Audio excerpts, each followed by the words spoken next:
So today we're gonna make ribs, and I'm gonna smoke them on my Traeger. Should I say Traeger? Oh. Okay, so today I'm gonna make ribs, and I'm gonna do a 3-3-1 method. So I spent quite a few hours looking on various websites, mainly Traeger's website, at their 3-2-1 method, and I just didn't trust the 3-2-1 method, so I modified it to a 3-3-1 method. I think you'd really enjoy it. The bones just fall out. The barbecue sauce and the rub that I use is pretty dang awesome.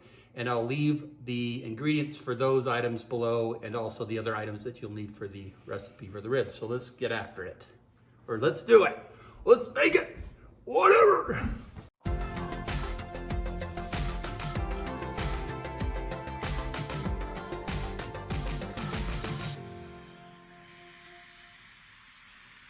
So the next step is to take your rack of ribs, and I'm using pork loin back ribs, and I've washed these and I've dried them off just a little bit. And you're going to want to take your favorite rub, and again, like I said, I'll put a list of ingredients for the rub that I like, that my family likes, and you're going to generously dust the ribs on both sides.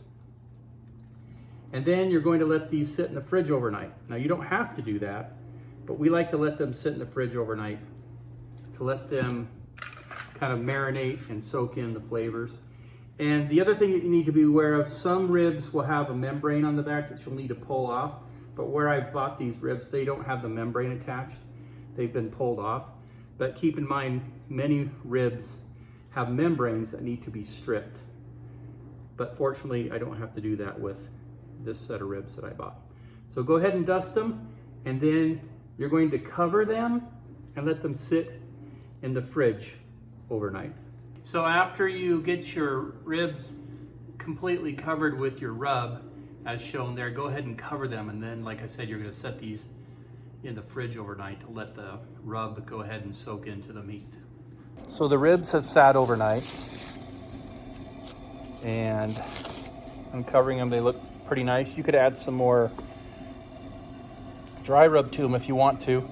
However, they probably don't need it. So I'm going to go ahead and put them on the smoker, and I'm not going to get into the details of the smoker. I'm using a Traeger Timberline, and I have it on super smoke, and I'm going to cook this at 180 degrees Fahrenheit for 3 hours, and then we're going to go ahead and do the next step. But if you have a different smoker, you're going to have to figure out the details on how to smoke them. I'm not going to get into that, but let's go ahead and put them on the smoker, and I'll show you what they look like in 3 hours. All right, these have been smoking for 3 hours. So what I'm going to do is I'm going to pull these out, and then I'm going to go wrap them in with aluminum foil so they're nice and dry, just like they should. Okay, after I pulled the ribs off the grill or the smoker, I increased the temperature to 250 degrees, and now we're going to wrap the ribs. So you're going to want to take 3 slices of butter, probably about a tablespoon apiece, and then we're going to put some brown sugar down the center, and you're going to use as much as you want, whatever your hardened ancestors, your barbecue ancestors tell you to do. Okay, just some right down the center. And then the next step is to take your ribs and put them meat side down. It's super important to do that. And then we're gonna wrap them up by folding in the edges. And then you're gonna curl down these edges, creating a seal all the way down. And then one side, you're just going to fold up the edges like this, again, to create a seal. And then this other side here, you're going to keep this open just for now. And you're going to use it as a funnel. And you're going to pour about 1/3 cup of apple juice down the funnel. And then again, you're just going to fold up this edge like this, pinching them tightly.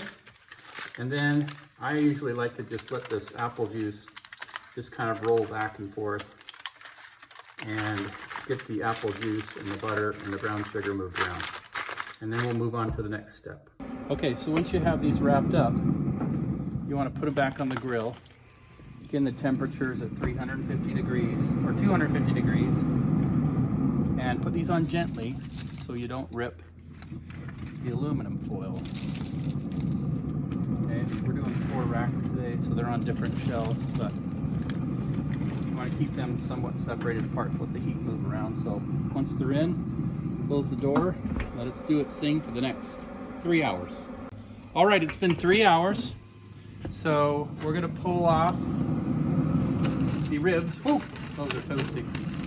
That have been in the aluminum foil and been steaming. And we're gonna pull them off. And the next step is to space these with the barbecue sauce. And then we're gonna put them back in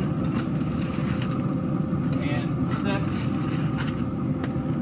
and cook them to 300 degrees Fahrenheit. So we'll change the temperature now to 300 degrees Fahrenheit. But we're going to go ahead and baste them, and then we'll show you the next step. All right, so we brought these in the house. So I'm going to remove the aluminum foil.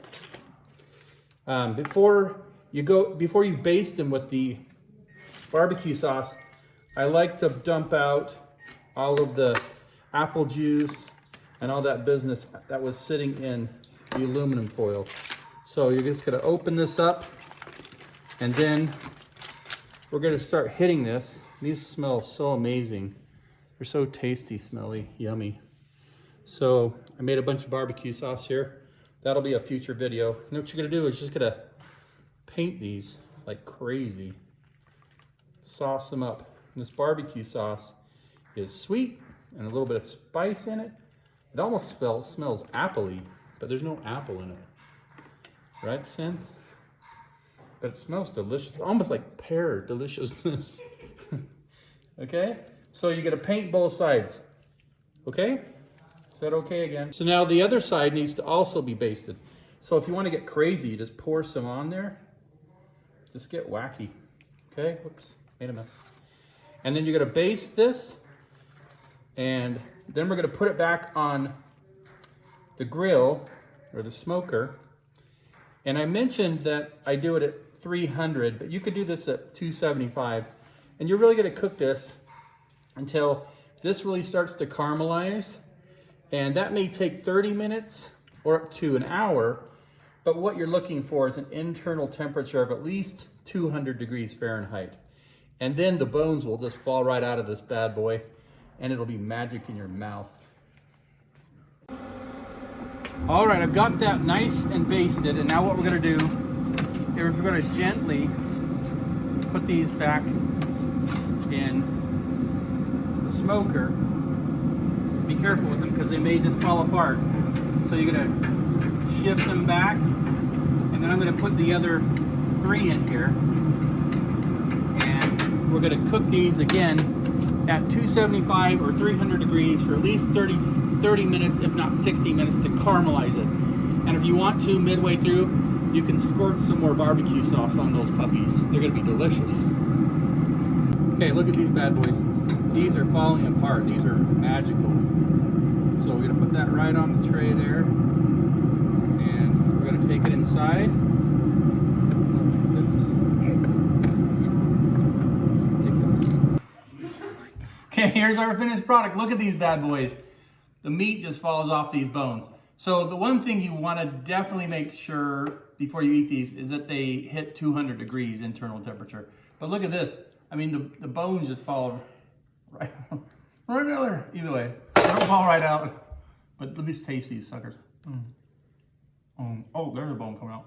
So good, Shrimp. These are so good, Shrimp. Shrimp. I really love these things. Let's do that again because I said okay. Oh, these are gooey, Synth. So, here's your barbecue ancestors tell you to do. The ribs. Ooh, those are toasty. Said okay again. It doesn't matter since I can cut it all out. Saucy pants. Okay, we'll just flip it. Holy mother! Oh, that crap's falling off the bone already. Quiet on design! These suckers are delicious. Why do the bells keep going off all the time in this house? This product. But look at this. I mean, the bones just fall right there. Either way. Yeah, magical. Delicious. These are gonna make your barbecue ancestors super happy.